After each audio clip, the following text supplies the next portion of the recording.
Bonjour, je m'appelle Tian Gildenise et dans cette vidéo, je voudrais aborder le sujet extrêmement important, spécialement dans ces temps de la fin dans lesquels nous nous trouvons, intitulé « L'esprit de peur ». Nous ne comprenons pas que l'un des signes des temps dans lesquels nous nous trouvons aujourd'hui, selon la parole de Dieu, est que le cœur des gens faiblira à cause de la peur de ce qui arrive dans le monde, et nous le voyons tout autour de nous aujourd'hui. Mais mes chers amis, puisqu'il s'agit de notre Seigneur Jésus-Christ, prions ensemble. Père, au nom puissant de Jésus-Christ, nous te remercions ce jour. Merci Seigneur, car nous savons que la Bible dit où 2 ou 3 sont réunis en mon nom, je suis au milieu d'eux.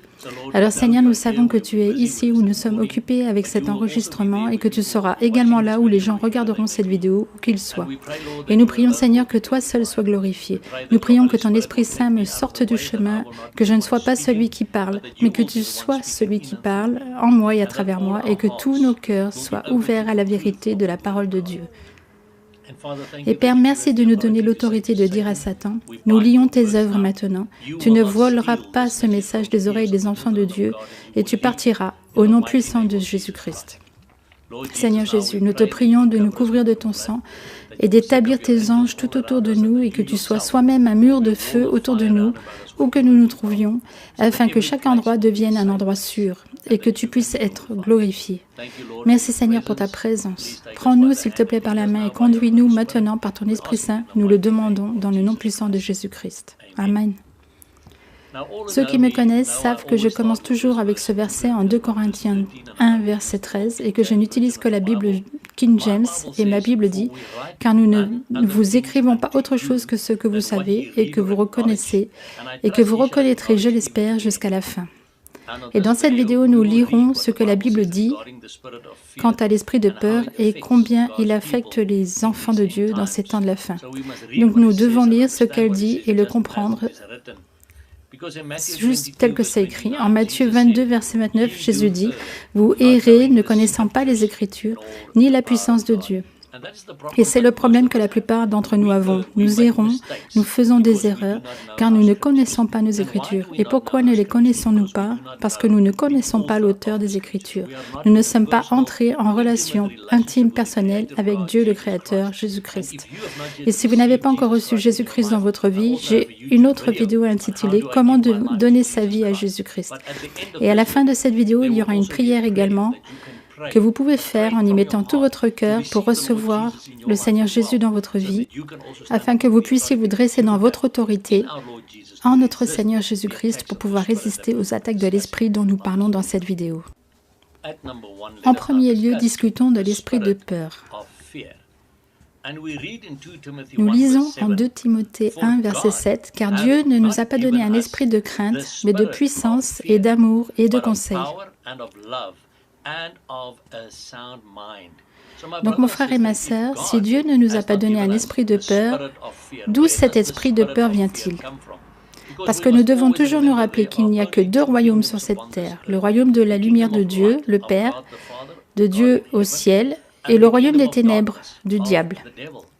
Donc si Dieu ne nous a pas donné l'esprit de peur, d'où vient-il? Du diable. Nous devons savoir comment l'esprit fonctionne dans ces temps dans lesquels nous vivons pour essayer de délier non pas seulement les enfants de Dieu, mais toutes les personnes à travers le monde. Mais à cause de notre manque de connaissances, nous ne savions pas qu'Éphésiens 6, verset 12 dit « Car notre lutte n'est pas contre le sang et la chair, mais contre les autorités démoniaques dans les airs, contre les esprits démoniaques envoyés par Satan. » Et parce que nous ne savions pas ça, nous avons commencé à donner à l'esprit de peur différents surnoms, comme le stress, l'anxiété, l'angoisse, mais son origine reste l'esprit de peur. L'anxiété est de la peur, le stress est de la peur, l'angoisse est de la peur. La Bible dit très clairement que nous ne devrions pas faire ça. Nous lisons en Proverbe 12, verset 25, « L'inquiétude dans le cœur d'un homme l'abat, mais une bonne parole le réjouit. » C'est intéressant de réaliser que ce mot « inquiétude » en hébreu est « deogo »,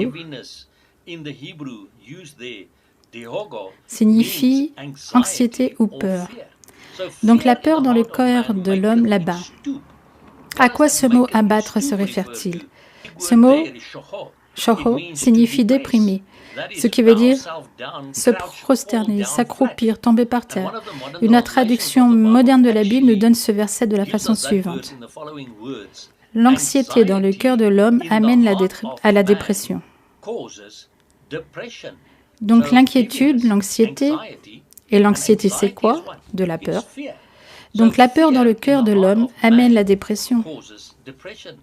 Que se passe-t-il alors? Le monde dit que la dépression est une maladie, une infirmité. Si on vous diagnose avec de la dépression polaire, alors vous avez une maladie. Vous portez cette étiquette, alors qu'en fait c'est un esprit démoniaque de Satan qui s'attaque à votre esprit avec des pensées de peur. Vous ne comprenez pas ce qui se passe, vous prenez alors des cachets, mais vous devez comprendre que ces cachets ne vous aideront pas à vous débarrasser d'esprits démoniaques. La seule pilule qui fonctionne contre les esprits démoniaques est l'évangile de notre Seigneur Jésus-Christ.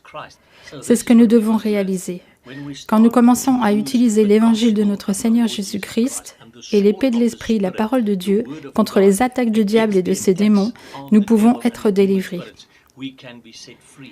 Mais une pilule ne peut pas me délivrer d'une emprise démoniaque ou d'une oppression démoniaque de Satan et de ses démons. Nous devons donc apprendre ce que nous dit la Bible au sujet de ces choses. Mais rappelez-vous d'une chose, Dieu ne m'a pas donné un esprit de peur.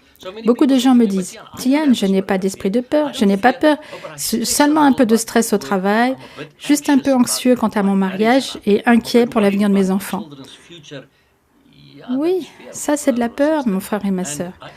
Je le vois un peu de la façon suivante. Regardez cette image. Je la vois comme une pieuvre. Ça n'a pas de signification spirituelle, c'est seulement la façon dont je le perçois. La tête de la pieuvre représente l'esprit de peur. Une pieuvre a tous ses tentacules et sur ces tentacules se trouvent des ventouses. Ces différents tentacules et ventouses se réfèrent à différentes sortes de peurs. La peur d'être vulnérable, la peur de l'image qu'ont les autres de moi, la peur concernant ma santé, la peur de l'échec, la peur du rejet, la peur de l'obscurité, la peur de ne pas être accepté, la peur de la solitude, la peur de ne pas être à la hauteur de mes amis, mes collègues, ma famille, la peur de l'autre, la peur quant à mes finances, spécialement à l'heure actuelle, la peur du futur, la peur pour l'avenir de mes enfants et la peur de la mort. Fear about my future or my children's future, fear of death, and you can add a few more there if you want to. Il en existe plein d'autres que vous pouvez ajouter à la liste si vous le voulez. Il existe différents tentacules et ventouses que l'esprit de peur utilise contre nous. S'il parvient à nous maintenir sous emprise et nous mettre ces pensées de peur pour toutes ces choses, alors nous ne bougerons plus, car nous serons alors paralysés par toutes ces peurs et ne pourrons plus agir.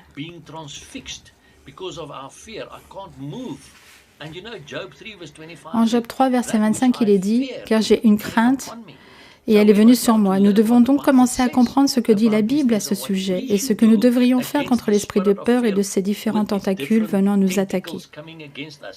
Le mot « peur » est trouvé 400 fois dans la Bible. Le mot « effrayé » se trouve 193 fois dans la Bible.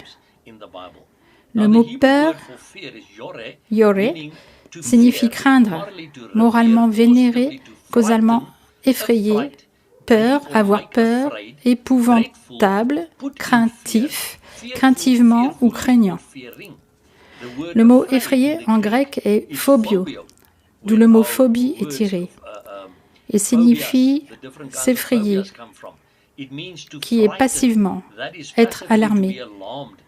Par analogie, être en admiration devant, vénérer, avoir très peur, avoir exagérément peur ou vénération. Donc la peur qui vient du diable fait que nous ne sommes plus capables d'agir. Éventuellement, ma peur est tellement énorme dans mon esprit, et c'est ce que nous devons comprendre, le champ de bataille est dans l'esprit, et si Satan peut nous effrayer, il peut alors essayer de nous éloigner de Dieu. Nous le lisons en Genèse 3, versets 9 et 10, la première fois, quand Adam et Ève sont tombés dans le péché et que l'Éternel Dieu appela Adam. Il lui dit « Où es-tu » Il répondit « J'ai entendu ta voix dans le jardin et j'ai eu peur, car je suis nu et je me suis caché. » Nous devons réaliser que la peur vient du diable et nous éloigne d'une relation vivante avec Dieu.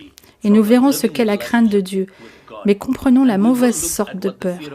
Si nous ne craignons pas le Seigneur, nous écoutons le diable et commençons alors à faire des choses du monde et de fait, d'accepter les pensées de peur qu'il met dans notre esprit et ça produit un éloignement car je ne crois plus à ce moment en Dieu. Je commence à croire en ma peur.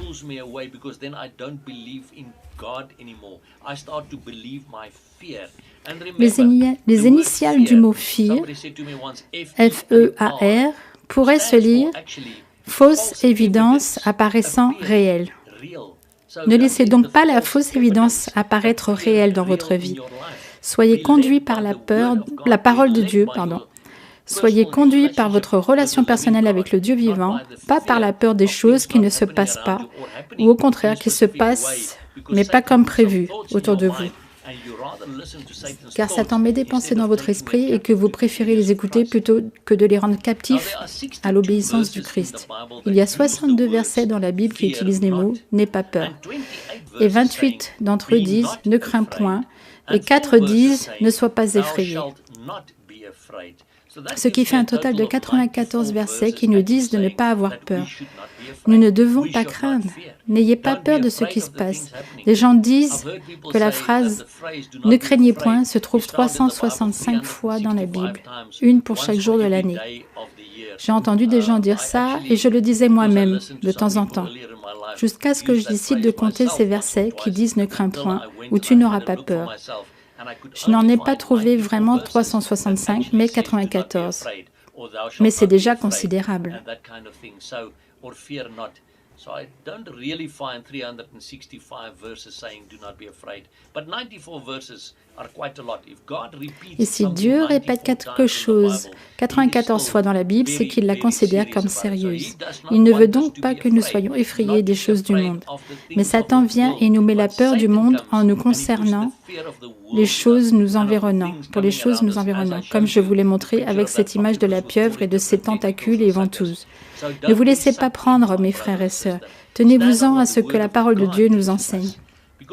Luc 21, verset 26 est en fait un verset qui confirme l'un des signes des temps de la fin, dans lesquels nous nous trouvons à la fin, avant l'arrivée de notre Seigneur Jésus-Christ. Les hommes rendant l'âme de peur et à cause de l'attente des choses qui viennent sur la terre habitée, car les puissances des cieux seront ébranlées. Et c'est ce qui se passe. Les gens regardent à tout ce qui se passe avec cette pandémie et toutes ces choses autour du monde, les gens qui meurent et s'inquiètent et ceux qui perdent leur travail. Que se passe-t-il alors? Le cœur des gens tombe dans la peur. Peur de l'avenir, peur de mourir, car ils ne sont pas sûrs de savoir où ils iront une fois morts. Nous devons comprendre que nous voyons l'accomplissement de ce verset se passer sous nos yeux. So we must understand, we see the fulfillment of this verse before our very eyes. God's word La parole de Dieu est toujours vraie. Le cœur des gens aujourd'hui échoue à cause de la peur des choses qui s'en viennent sur terre. Nous devons donc savoir qui nous sommes en Christ, afin que nous résistions à ces choses. Vous voyez à l'image maintenant 2 livres qu'on peut trouver sur Internet. Le premier est en français, une voie par excellence pour être en santé, du pasteur Henry Wright des USA. L'autre est Guérir commence par la sanctification du cœur du docteur Stridom du Zimbabwe. Ces 2 livres et leurs auteurs disent en réalité la même chose, qu'en fait, toutes les maladies ont en arrière-fond une racine spirituelle.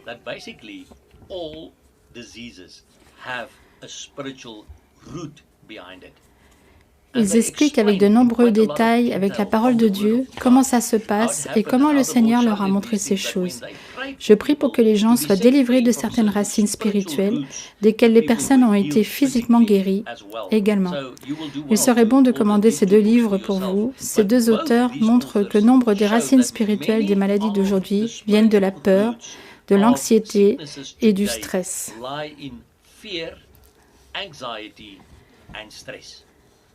Parce que vous avez peur et êtes anxieux et que vous êtes stressé, et je vous ai dit que ça vient de la même racine, cela vient de l'esprit de peur.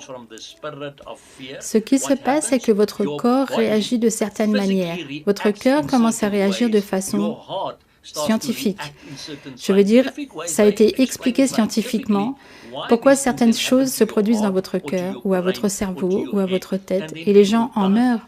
Ils ont des attaques cardiaques, des AVC, et ils se demandent pourquoi, et c'est à cause de la peur, de l'anxiété et du stress. Je ne suis pas médecin. Je n'ai pas fait des longues études comme ils les ont faites, mais le matériel existe. Vous n'avez pas à me croire, commandez juste ces livres, lisez-les et laissez le Saint-Esprit vous guider quant à la vérité du fait que les maladies physiques trouvent leur origine dans le monde spirituel.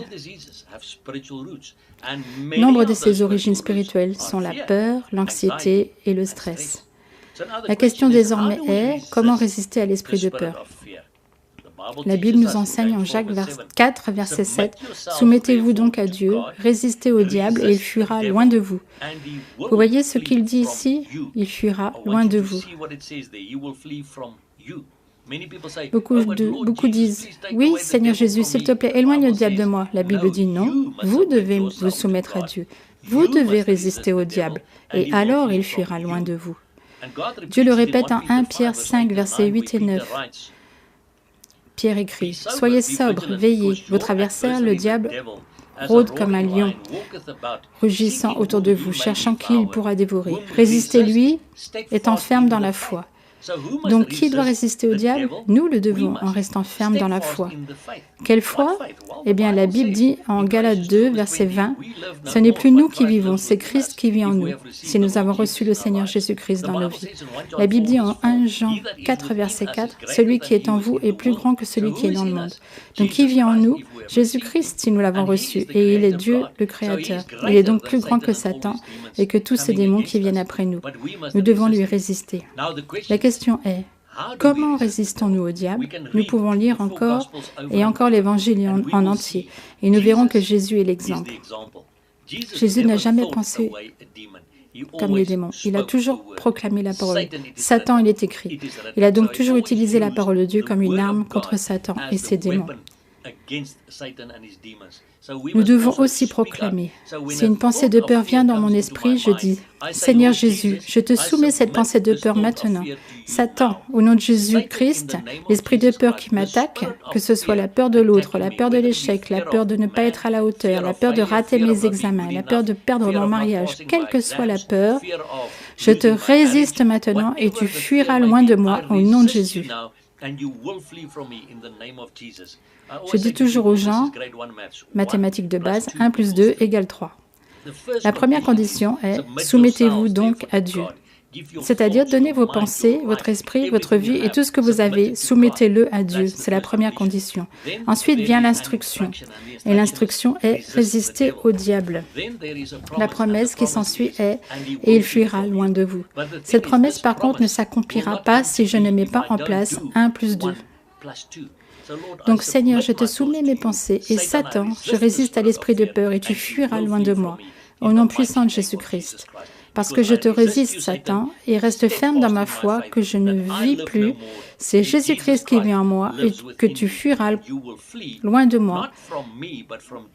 Pas loin de moi, mais de Jésus-Christ qui vit en moi. Mon frère et ma sœur, vous devez avoir une relation personnelle avec Jésus-Christ lui-même, que vous avez reçue dans votre vie, parce que si nous sommes toujours occupés avec la religion, très souvent, nous nous occupons de religions mortes dans nos églises et nous n'entrons jamais dans une relation personnelle avec Jésus-Christ. Écoutez-moi, la religion est morte. Une relation avec Jésus-Christ est la vie.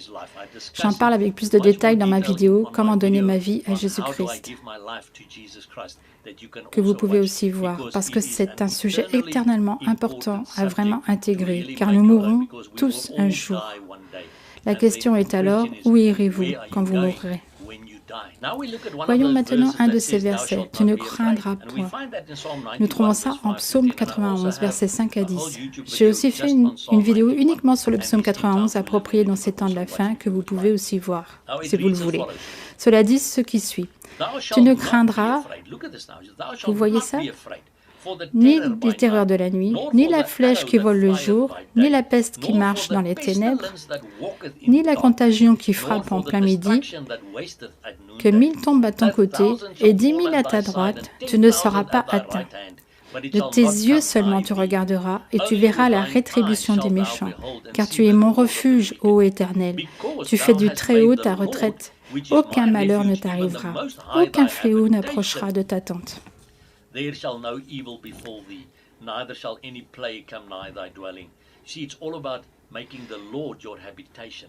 C'est tout au sujet de faire du Seigneur votre habitation. Et si le Seigneur est votre habitation, si vous demeurez dans le Seigneur Très-Haut, si vous restez dans le lieu secret du Très-Haut, alors vous n'aurez pas peur de ces choses. Vous n'aurez pas peur des pestilences, des pandémies, des choses qui se passent sur terre. Je n'ai pas peur. Pourquoi ? Parce que je n'ai pas peur de la mort. Je n'ai pas peur de mourir. J'ai hâte de rencontrer mon Créateur le jour où je meurs. Je n'ai donc pas peur de ces choses se passant autour de nous, car je suis prêt. Mais tant que je suis vivant, je sais que j'ai fait du Seigneur mon refuge, du Très-Haut mon habitation, et qu'aucun mal formé contre moi, ni aucun fléau n'approchera de ma tente, dit mon Dieu.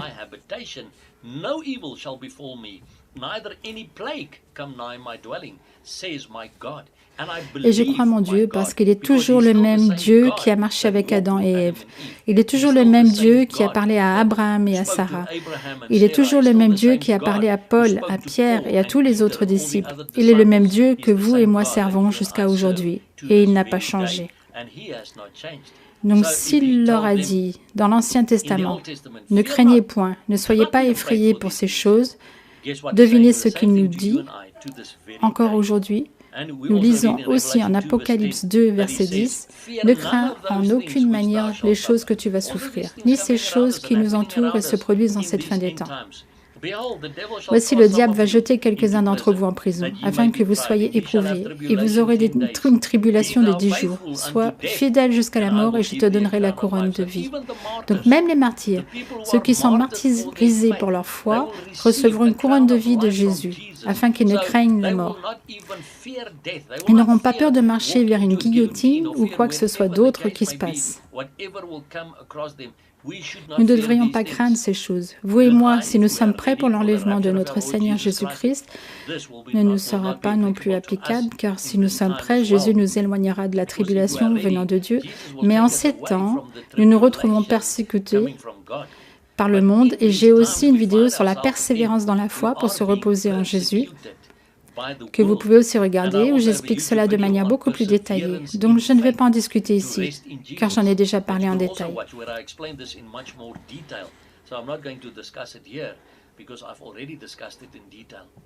Donc mon frère et ma sœur, que faisons-nous avec les attaques qui viennent contre nos esprits? Nous levons-nous dans notre autorité et résistons-nous contre l'esprit de peur, ou recevons-nous l'esprit de peur? L'acceptons-nous? Le faisons-nous nôtre en proclamant des choses sur nous-mêmes? Comme vous savez, j'ai été diagnostiqué dépressif bipolaire. Non, je ne suis pas d'accord. Ce n'est pas une maladie, c'est un esprit de peur qui vous attaque et nous devons juste le découvrir et demander au Seigneur Jésus où cet esprit a pris racine dans ma vie. Pourquoi ai-je si peur du noir? Pourquoi dois-je dormir avec la lumière allumée? Pourquoi dois-je prendre des antidépresseurs? C'est peut-être parce qu'il y a de nombreuses années, quand j'avais 5 ans, j'ai rendu visite à mon grand-père et à ma grand-mère, et parce que j'étais méchant, et qu'ils m'ont enfermé dans un placard sombre, et que maintenant, 35 ans plus tard, malgré qu'ils soient tous les deux morts, j'ai toujours peur de l'obscurité, et je dois dormir avec la lumière allumée, et prendre des antidépresseurs.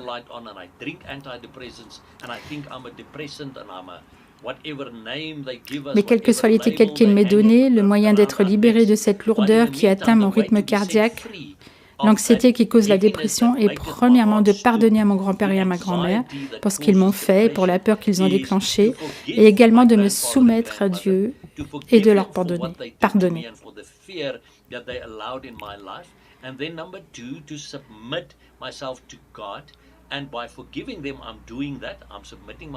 Je fais ça, je me soumets à Dieu quand je leur pardonne.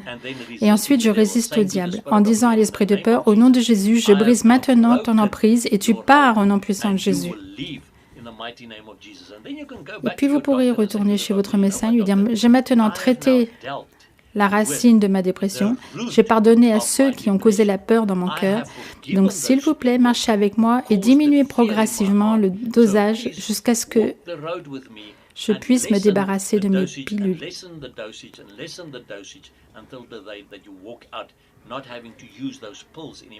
Et parce que vous aurez maintenant utilisé l'Évangile, la parole de Dieu, l'épée de l'Esprit contre ces mensonges qui ont été proférés sur vous, alors ne les laissez pas vous dire que vous devriez prendre ces pilules pour le reste de votre vie. Ce n'est pas vrai, ce n'est pas la liberté. Ça, c'est de la servitude.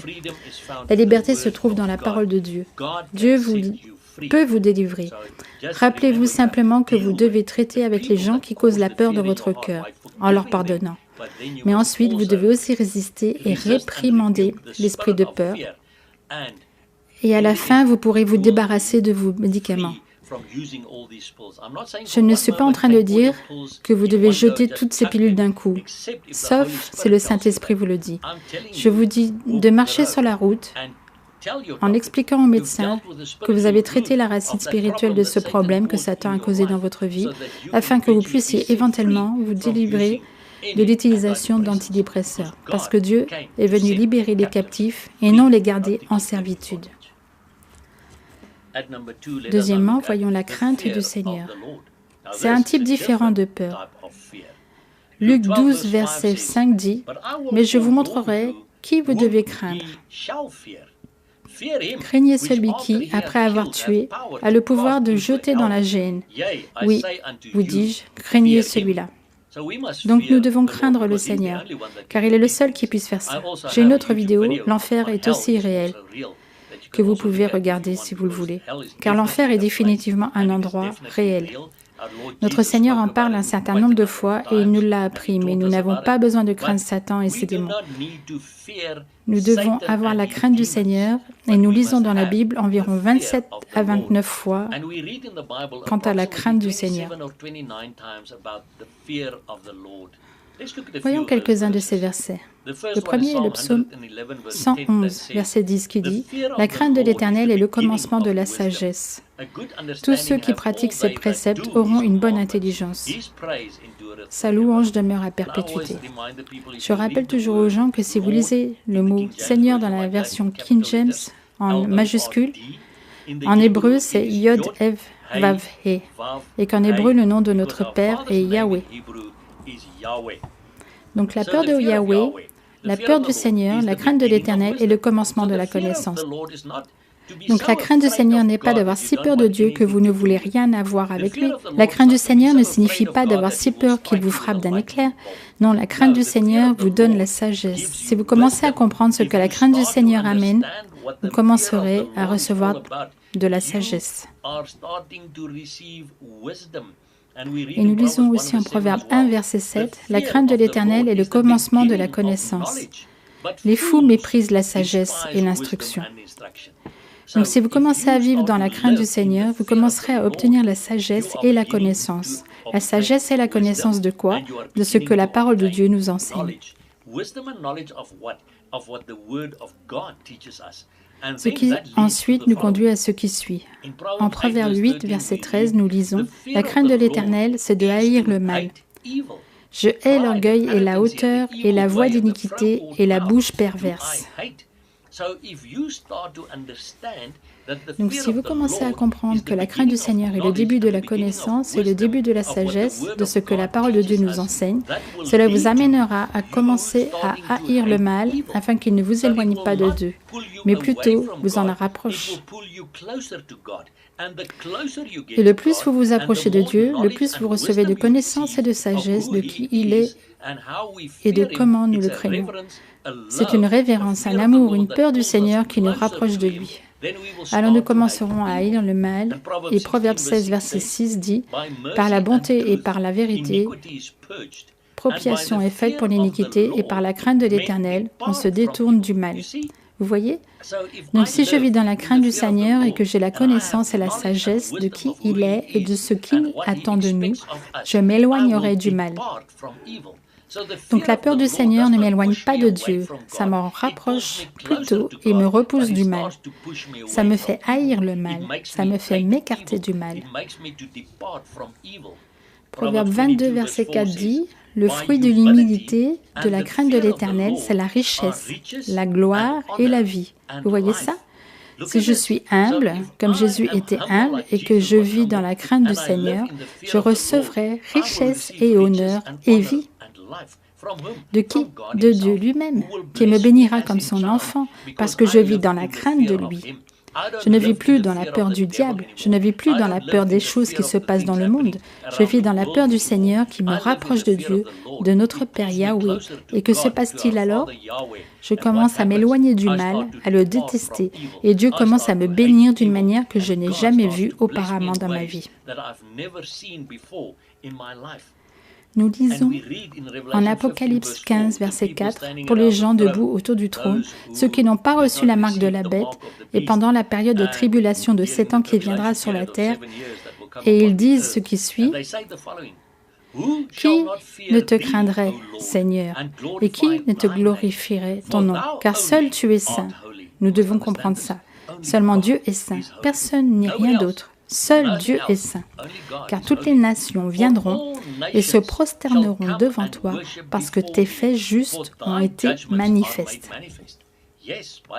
Oui, à ce moment-là, quand nous atteignons Apocalypse 15, au temps de la tribulation et des gens libérés et des gens qui meurent pour leur foi, ceux qui sont restés en arrière, qui ont été décapités, j'ai expliqué avec plus de détails dans ma vidéo sur Jésus revient, l'enlèvement et la seconde venue, où je discute qu'ils seront décapités et ensuite finiront devant le trône de Dieu et feront partie de cette chorale, chantant la chanson « Qui ne te craindrait, Seigneur, et qui ne te glorifierait ton nom ?» Car toutes les nations viendront et se prosterneront devant toi. C'est ce que nous devons comprendre. Toutes les nations adoreront devant Dieu un jour. Parce que Dieu est le créateur du ciel et de la terre. Nous ne nous tiendrons pas devant le trône un jour ou être au ciel un jour dans différents groupes religieux. Seuls ceux ayant reçu le Seigneur Jésus-Christ seront au ciel. Toute autre foi qui ne reconnaît pas Jésus-Christ comme le seul sauveur ne sera pas dans le ciel de notre Père qui a créé le ciel et la terre. Ils seront jetés dans les temps de feu, dit la Bible. Donc il est très important de s'assurer que vous donnez votre vie à Jésus-Christ parce qu'il a dit « Je suis le chemin, la vérité et la vie ». Et parce que sa miséricorde et sa grâce est tellement géniale qu'il nous donne la possibilité d'être sauvés. Mais ensuite, nous devons le choisir lui et aucune autre foi. Alors nous devons comprendre que si nous sommes dans une relation personnelle avec Jésus-Christ, nous trouvons en 1 Jean 4, 18, « Il n'y a pas de crainte dans l'amour, mais l'amour parfait chasse la crainte, car la crainte porte avec elle du tourment, et celui qui craint n'est pas consommé dans l'amour. » Donc mon frère et ma sœur, si vous voulez être libérés de la peur, commencez à marcher dans la peur du Seigneur, parce que le plus proche vous arrivez de Jésus, et plus vous vivez dans son amour parfait. Son amour parfait chassera toute peur et la peur ne vous saisira plus parce que vous résisterez au diable dans l'autorité que vous avez dans le nom et le pouvoir de Jésus-Christ. Car comme je l'ai cité plus tôt, en Galates 2, verset 20, il est dit « Je suis crucifié avec Christ et je ne vis plus, mais Christ vit en moi. Et ce que je vis maintenant dans la chair, je le vis dans la foi au Fils de Dieu qui m'a aimé et qui s'est livré lui-même pour moi. »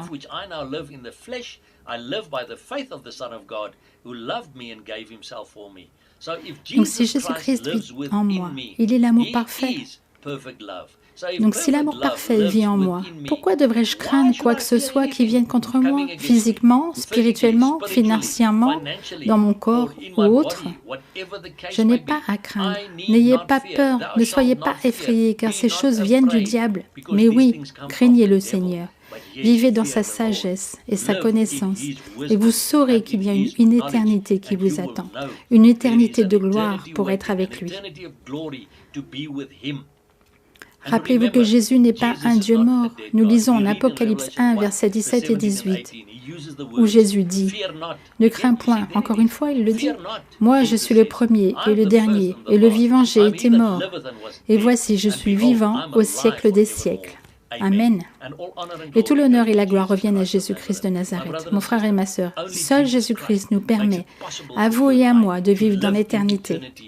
Mais nous devons parvenir à une relation personnelle avec lui, de le recevoir dans nos vies. Et quand nous le recevons dans nos vies, nous pouvons prendre notre autorité qu'il nous donne et nous enseigne dans sa parole. Puis nous pouvons résister à l'esprit de peur qui vient contre nous. Peu importe les tentacules de cet esprit qu'il essaye d'utiliser contre moi. Je résiste contre la tête, je résiste contre l'esprit de peur. Je ne résiste pas contre la peur de la mort, je résiste contre l'esprit de peur. Je ne résiste pas contre la peur de l'obscurité, je résiste à l'esprit de peur. Donc, peu importe quel tentacule ou quelle ventouse il utilise contre moi pour m'attraper, je résiste à l'esprit de peur. Je me soumets à Dieu. Je résiste au diable et il fuira loin de moi dans la puissance et au nom de Jésus-Christ. Car nous ne servons pas un Dieu mort. Nous ne sommes plus occupés avec une religion morte. Nous vivons une relation intime, personnelle avec le Dieu vivant. Et lui seul nous permet de vivre dans la victoire contre les attaques de l'ennemi. Et je prie pour que ce message vous touche le cœur et que vous veillerez à faire la prière que nous vous montrons maintenant, afin que vous puissiez recevoir le Seigneur Jésus-Christ dans votre vie et prendre votre autorité contre l'ennemi, l'esprit de peur et toutes ces autres tentacules venant contre vous, parce que nous pouvons faire toutes ces choses par le Christ qui nous en donne la force. Prions ensemble. Père, je viens à toi au nom de Jésus-Christ. Nous te remercions, Seigneur. Merci de vouloir libérer les captifs. Je prie que ton Esprit Saint prenne ce message et l'ouvre dans le cœur de ton peuple et que ton peuple ne soit plus lié par l'esprit de peur. Seigneur, nous savons que c'est un accomplissement de ces temps de la fin, mais tes propres enfants n'ont pas à craindre, parce que tu dis à tes enfants, « Ne crains point, je suis le premier et le dernier. » Et tu as dit plusieurs fois à tes enfants qu'il ne faut pas avoir peur, qu'il ne faut pas craindre les choses du monde. Et oui, Seigneur, nous te craignons et nous prions que la crainte du Seigneur soit le début de la connaissance et de la sagesse pour les personnes qui regardent ce message, pour qu'elles commencent à vivre dans ta crainte, pour obtenir un nouvel amour, une nouvelle vénération pour toi, Seigneur, qui les rapproche de toi et qu'elles commencent alors à s'éloigner du mal et à haïr le mal, afin que tu puisses leur ajouter les bénédictions et les richesses et la vie que tu veux leur donner, selon ta parole, afin que tu puisses être glorifié, Seigneur, et personne d'autre. Toute la gloire et tout l'honneur te reviennent à toi seul. Et Seigneur Jésus, nous continuons à crier, Maranatha, viens Seigneur Jésus. Amen. Père, je viens à toi au nom du Seigneur Jésus-Christ de Nazareth. Je confesse que je suis un pécheur, Seigneur, et que j'ai besoin de Jésus-Christ comme sauveur. Je confesse tous les moments de ma vie où j'ai laissé le diable gouverner mes pensées, mes paroles et mes actions comme péché. Je confesse tous les moments où j'ai été désobéissant à ta parole, la Bible, et où je te déçus comme péché. Et je te demande de, s'il te plaît, me pardonner au nom de Jésus. Merci Père, car je sais que tu me pardonnes maintenant et que tu ne te rappelleras plus jamais mes péchés. Alors je confesse maintenant que je crois de tout mon cœur que Jésus-Christ est mort sur la croix pour moi et qu'il a physiquement été ressuscité par Dieu le Père et qu'il est monté à sa droite. Seigneur, je confesse que je reçois maintenant Jésus-Christ comme mon roi, mon Seigneur, mon Sauveur, mon Rédempteur et mon ami. Seigneur, je te demande de me baptiser de ton Esprit Saint et de me guider par ton Esprit Saint. Apprends-moi à rester dans ta parole et à vivre une vie justifiée et sanctifiée. Donne-moi une nouvelle soif pour ta parole et s'il te plaît, révèle-moi tes Écritures au travers de ton Esprit Saint. Merci Père, car je sais que je suis également appelé maintenant ton enfant et que je serai guidé par ton Esprit Saint. Amen. Remerciements à notre Seigneur et Roi Jésus-Christ pour sa miséricorde et sa grâce et pour sa résurrection des morts qui nous offre une possibilité de recevoir la vie éternelle et nous donne également l'autorité pour triompher sur l'ennemi et ses mensonges.